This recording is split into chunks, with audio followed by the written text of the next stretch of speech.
जय छठी मैया, जय बलराम भगवान। एक राजा थे, उनके 7 रानी, 7 बहुएं व 7 बेटे थे।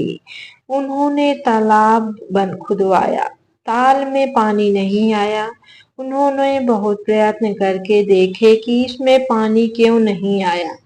उन्होंने पंडित से पूछी तो वे बोले कि इसमें नाती की बलि चढ़ाओ तो पानी आएगा। सास बड़ी बहू के पास गई कि तुम में से एक चीज मांग रहे हैं। वह बोलिए तो सास ने कहा कि अपना लड़का हमें दे दो, उसकी बलि चढ़ा दें।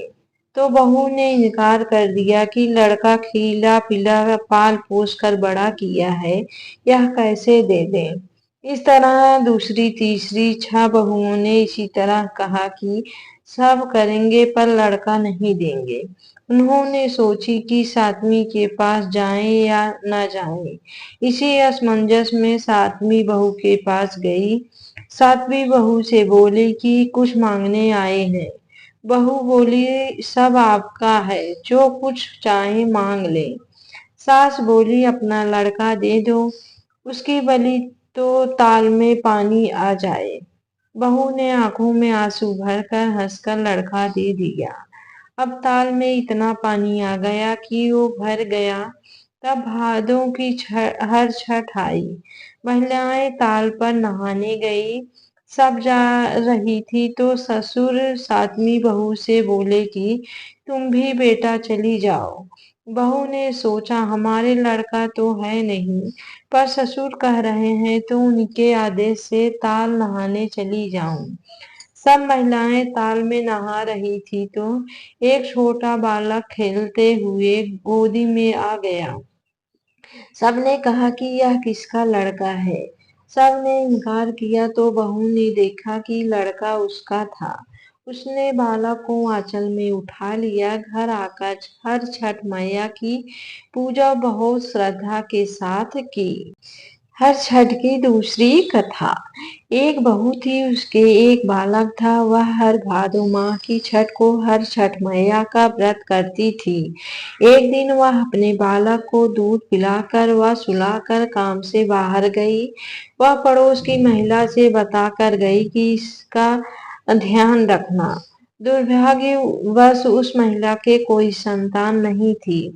उस महिला के मन में पाप आ गया और उसने बालक की बल चढ़ाकर भट्टी में उस बालक को डाल दिया और ऊपर से बंद कर दिया। इधर महिला जब लौटी थी, अपने बालक को ना पाकर विलाप करने लगी। हर जगह अपने बालक को ढूंढने लगी। तभी किसी अन्य से उस पड़ोसी महिला की करतूत का पता चला तो वह पूरे गांव व पंचों के साथ उस महिला के घर गई। बहू ने रोते हुए हर छठ मैया को याद करते हुए उस भट्टी का ढक्कन खोला तो उसके अचरज का ठिकाना न रहा। उसका बालक यथावत भट्टी में हंसता हुआ खेल रहा था। झट से बहू ने अपने बालक को आंचल में भर लिया। वह दुलार करने लगी। वह तुरंत ही घर गई और पूरे श्रद्धा भाव से हर छठ मैया की पूजा अर्चना की। विनती की कि हर छठ मैया, जिस तरह तुमने मेरे बालक की रक्षा की, उसी तरह सबके बालकों की रक्षा करना। हे हर छठ मैया, जिस प्रकार आपने इन बालकों की रक्षा की है, उसी प्रकार सदैव हमारे बालकों व सभी के बालकों की रक्षा करना व सभी पर कृपा बनाए रखना। प्राचीन काल में एक ग्वालिन थी, उसका प्रसव काल अत्यंत निकट था। एक ओर वह प्रसव से व्याकुल थी तो दूसरी ओर उसका मन गौ रस अर्थात दूध दही बेचने में लगा हुआ था। उसने सोचा कि यदि प्रसव हो गया तो दूध और दही यूं पड़ा रह जाएगा। यह सोचकर उसने दूध दही के घड़े सिर पर रखे और बेचने के लिए चल दी। किंतु कुछ दूर पहुंचने पर उसे असहनीय प्रसव पीड़ा हुई। वह एक झरबेरी की ओट में चली गई और वहां एक बच्चे को जन्म दिया। वह बच्चे को वहीं छोड़कर पास के गांव में दूध दही बेचने चली गई। संयोग से उस दिन हलखष्टी थी। गाय भैंस के मिश्रित दूध को केवल भैंस का दूध बताकर उसने सीधे साधे गांव वालों में बेच दिया। उधर जिस झरबेरी के नीचे उसने बच्चे को छोड़ा था उसके समीप ही खेत में एक किसान हल जोत रहा था। अचानक उसके बैल भड़क उठे और हल का फल शरीर में घुसने से वह बालक मर गया। वह घटना से किसान बहुत दुखी हुआ, फिर भी उसने हिम्मत और धैर्य से काम लिया। उसने झरबेरी के कांटों से ही बच्चे के चीरे हुए पेट में टांके लगाए और उसे वहीं छोड़कर चला गया। कुछ देर बाद ग्वालिन दूध बेचकर वहां आ पहुंची। बच्चे की ऐसी दशा देखकर उसे समझते देर नहीं लगी कि यह सब उसके पाप की सजा है। वह सोचने लगी कि यदि मैंने झूठ बोलकर गाय का दूध न बेचा होता और गांव की स्त्रियों का धन भ्रष्ट न किया होता तो मेरे बच्चे की यह दशा न होती। अतः मुझे लौटकर सब बातें गांव वालों को बताकर प्रायश्चित करना चाहिए। ऐसा निश्चय कर वह उस गांव में पहुंची जहां उसने दूध दही बेचा था। वह गली गली घूमकर अपनी करतूत और उसके फलस्वरूप मिले दंड का बखान करने लगी। तब स्त्रियों ने स्वधर्म रक्षार्थ और उस पर रहम खाकर उसे क्षमा कर दिया और आशीर्वाद दिया। बहुत सी स्त्रियों द्वारा आशीर्वाद लेकर जब वह पुनः झरबेरी के नीचे पहुंची तो यह देखकर आश्चर्यचकित रह गई कि उसका पुत्र जीवित अवस्था में पड़ा है। तभी उसने स्वार्थ के लिए झूठ बोलने को ब्रह्म हत्या के समान समझा और कभी झूठ न बोलने का प्रण किया। प्रेम से बोलिए षष्ठी माता की जय। मथुरा के राजा कंस अपनी बहन देवकी को विवाह उपरांत विदा करने जा रहे थे। तभी आकाशवाणी हुई कि देवकी का 8वां गर्भ तेरी मृत्यु का कारण बनेगा। यह जानकर कंस ने अपनी बहन और बहुनोई को कारागार में डाल दिया और वासुदेव देवकी जी के 6 पुत्रों को एक एक करके कंस ने मार डाला। जब 7वें बच्चे के जन्म का समय नजदीक आया तो देवर्षि नारद जी वासुदेव देवकी जी से मिलने कारागार में पहुंचे। उनके दुख का कारण जानकर देवकी को हलखष्टी देवी का व्रत रखने की सलाह दी। देवकी ने नारद जी से हलखष्टी व्रत की महिमा और कथा पूछी। नारद जी ने पुरातन कथा कहना प्रारंभ किया। नारद जी कहते हैं उज्जैन नगरी में 2 सौत रहती थी। एक का नाम रेवती और दूसरी का नाम मानवती था। रेवती को कोई संतान नहीं थी जबकि मानवती के 2 पुत्र थे। रेवती अपने सौत के बच्चों को देखकर हमेशा जलती रहती थी और उनके पुत्रों को मारने का जतन ढूंढती रहती थी। एक दिन उन्होंने मानवती को बुलाकर कहा, बहन आज तुम्हारे मायके से कुछ राहगीर मुझे मिले थे। उन्होंने बताया कि तुम्हारे पिताजी बहुत बीमार हैं और वह तुम्हें देखना चाहते हैं। पिता की बीमारी की बात को सुनकर मानवती बहुत दुखी हुई। रेवती कहने लगी, बहन तुम शीघ्र अपने पिता से मिलने चली जाओ। जब तक तुम वापस नहीं आओगी तब तक मैं तुम्हारे बच्चों का ध्यान रखूंगी। रेवती की बात को सच मानकर अपने पुत्रों को रेवती के हाथों सुरक्षित देखकर मानवती अपने पिता से मिलने मायके चली गई। अब रेवती बच्चों को मारने का अच्छा मौका जानकर उन बच्चों को मारकर जंगल में फेंक आई। इधर जब मानवती मायके पहुंची तो पिता को स्वस्थ देखकर पिता से अपनी सौत की कही बातों को वह कुशल क्षेम पूछती है। अब मानवती के माता पिता को कोई अनहोनी का संदेश होने लगता है और पुत्री से वापस ससुराल जाने के लिए कहते हैं। किंतु मानवती की माता कहती हैं कि पुत्री आज हलखष्टी माता के व्रत का दिन है, अतः तुम भी पुत्रों की दीर्घायु की कामना से ये व्रत करके आज की जगह कल चली जाना। माता की सलाह मानकर मानवती पुत्रों की स्वस्थ कामना से हलखष्टी माता का व्रत धारण कर दूसरे दिन अपने घर जाने को निकल पड़ती है। रास्ते में वही जंगल पड़ा जहाँ रेवती ने मानवती के दोनों बच्चों को मारकर फेंक दिया था। वहां अपने बच्चों को खेलते देख मानवती उनसे पूछती है कि तुम लोग यहाँ कैसे पहुंचे। तब पुत्रों ने बताया कि आपके चले जाने पर हमारी दूसरी माता रेवती ने हमें मार कर यहाँ फेंक दिया था। तभी एक दूसरी स्त्री ने हमें फिर से जिंदा कर दिया। अब मानवती को समझते देर न लगी कि यह माता हलखष्टी की कृपा से संभव हुआ है और माता की जयकार करती हुई घर को गई। नगर में मानवती के पुत्रों को पुनः जीवित देख और माता हलखष्टी की महिमा जानकर सभी स्त्रियां हलखष्टी का व्रत करने लगी। एक बार राजा युधिष्ठिर ने भगवान श्री कृष्ण से बहुत ही दुखी भाव से कहा, हे देवकी नंदन सुभद्रा, अपने पुत्र अभिमन्यु की मृत्यु से बहुत दुखी हैं और अभिमन्यु की पत्नी उत्तरा के गर्भ की संतान भी ब्रह्मास्त्र के तेज से धीरे धीरे दग्ध हो रही है, क्योंकि दुष्ट अश्वत्थामा ने गर्भ को निस्तेज कर दिया है। द्रौपदी भी अपने पांचों पुत्रों के मारे जाने से अत्यंत दुखी है। अतः आप इस महादुख से बाहर निकलने का कोई उपाय बताइए। तब भगवान श्री कृष्ण ने कहा, हे युधिष्ठिर, मैं तुम्हें हलखष्टी व्रत की महिमा बताता हूँ। इसे ध्यान लगाकर सुनिएगा। यह व्रत भाद्रपद माह के कृष्ण पक्ष की षष्ठी पर भगवान शिव, देवी पार्वती, भगवान गणेश और स्वामी कार्तिकेय की विधि विधान से पूजन करने से पुत्र पौत्र की अल्प आयु और दुख से मुक्ति प्रदान करता है। भगवान श्री कृष्ण ने राजा युधिष्ठिर को इस व्रत की कथा सुनाई। श्री कृष्ण जी कहते हैं, पूर्व काल में सुभद्र नाम का राजा था, जिनकी रानी का नाम सुवर्णा था। राजा रानी को एक हस्ती नामक पुत्र था। एक बार राजकुमार हस्ती धाय माँ के साथ गंगा स्नान करने गया।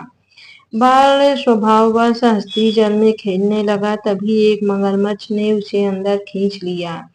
इसी सूचना धायमा ने जाकर रानी सुवर्णा को सुनाया। इस पर रानी ने क्रोध में आकर धायमा के पुत्र को धधकती हुई आग में डाल दिया। पुत्र शोक से व्याकुल धायमा निर्जन वन में चली गई और वन में एक सुनसान मंदिर के पास रहने लगी। वन में सूखा महुआ जो भी मिलता धायमा उसे खाती और मंदिर में विराजित भगवान शिव, देवी पार्वती, भगवान गणेश और स्वामी कार्तिकेय का पूजन कर दिन बिताने लगी। इधर नगर में एक अद्भुत घटना घटी। धायमा का पुत्र आग की भट्टी से जीवित निकल आया और खेलने लगा। यह खबर पूरे नगर में फैलते हुए राजा और रानी के पास तक पहुंची, तो उन्होंने इस घटना के विषय में पुरोहित से पूछा। तभी सौभाग्य से वहां दुर्वासा ऋषि पहुंचे। राजा रानी ने ऋषि का पूजन कर धाय माँ के पुत्र के जीवित होने का कारण पूछा, तो दुर्वासा ऋषि ने कहा, राजन, आपके डर से धाय माँ जंगल में एकांत में व्रत करती थी। यह सब इस व्रत का प्रभाव है। अब राजा रानी सभी नगरवासियों के साथ दुर्वासा जी की अगुवाई में उस जंगल में धाय माँ के पास पहुंचे और व्रत के विषय में अधिक जानकारी ली।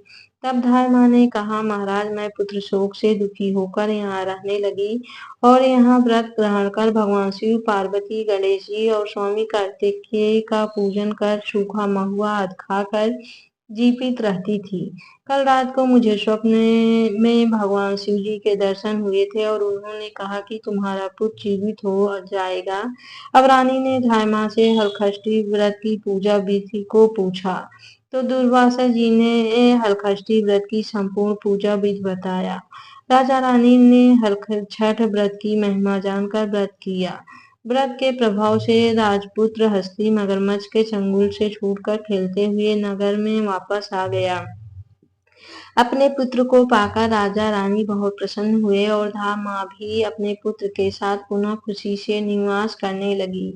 वही बालक हस्ती आगे चलकर परम प्रतापी हुआ और अपने नाम से हस्तिनापुर को बसाया। इस प्रकार भगवान श्री कृष्ण ने युधिष्ठिर से हल छठ व्रत की महिमा का ज्ञान देते हुए कहा कि हल छठ व्रत कथा को नारद जी से सुनकर मेरी माता देवकी ने इस व्रत को सबसे पहले किया था, जिसके प्रभाव से उनकी आने वाली संतान की रक्षा हुई। अब भगवान श्री कृष्ण से सुनकर युधिष्ठिर ने इस व्रत को उत्तरा द्वारा करवाया। व्रत के प्रभाव से उत्तरा का अश्वत्थामा द्वारा नष्ट हुआ गर्भ पुनः जीवित हो गया तथा प्रसव के पश्चात बालक का जन्म हुआ, जो कालांतर में राजा परीक्षित के नाम से प्रसिद्ध हुआ। बोलिए श्री कृष्ण भगवान की जय। बोलिए श्री बलराम जी की जय। एक नगर में दो स्त्रियां रहती थी। दोनों एक ही परिवार की थी और रिश्ते में देवरानी जेठानी लगती थी। देवरानी का नाम सलोनी था, जो बड़ी ही नेक, सदाचारणी तथा दयालु थी। जेठानी का नाम तारा था, वह स्वभाव से बड़ी ही दुष्ट थी। एक बार दोनों ने हल छठ का व्रत किया। विधिवत पूजन इत्यादि के बाद शाम को दोनों भोजन करने के लिए थलियां परोसकर ठंडी करने के लिए रखकर बाहर जाकर बैठ गई। उस दिन सलोनी ने खीर तथा तारा ने महेरी बनाई थी। अचानक दो कुत्ते उनके घर में पहुंचे और भोजन खाने लगे। अंदर से चप चप की आवाज आई तो दोनों अपने अपने कक्ष के भीतर जाकर देखने लगी। सलोनी ने कुत्ते को खीर खाते देखा तो कुछ नहीं बोली तथा बर्तन में बची हुई बाकी खीर भी उसके आगे डाल दी। लेकिन तारा थाली में मुंह मारते हुए कुत्ते को देखते ही आग बबूला हो गई। उसने कमरे का द्वार बंद किया और फिर डंडा लेकर कुत्ते को इतना मारा कि उसकी कमर ही तोड़ डाली। कुत्ता अधमरा होकर जैसे तैसे जान बचाकर वहां से भागा। दोनों कुत्ते जब बाहर मिले तो एक दूसरे का हालचाल पूछने लगे।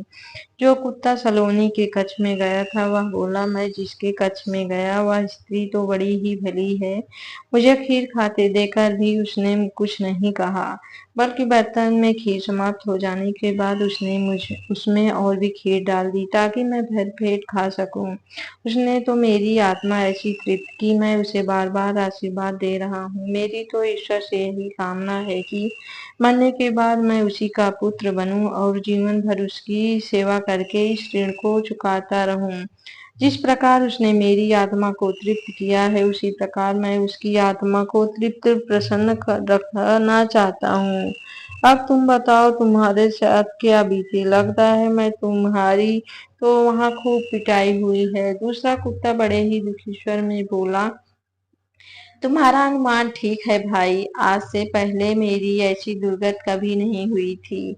पहले तो थाली में मुंह मारते ही सारा जबड़ा हिल गया। फिर भी भूख से परेशान होकर मैंने दो चार कौर सटके ही थे कि वह दुष्ट स्त्री आ गई और कमरा बंद करके डंडे से उसने मुझे इतना मारा कि मेरी कमर ही तोड़ डाली। मैं तो ईश्वर से यही निवेदन करता हूँ कि अगले जन्म में मैं उसका पुत्र बनकर उससे बदला चुकाऊं। जैसे उसने मार मार कर मेरी कमर तोड़ी है वैसे ही भीतरी मार से मैं भी उसका हृदय और कमर तोड़ डालूं।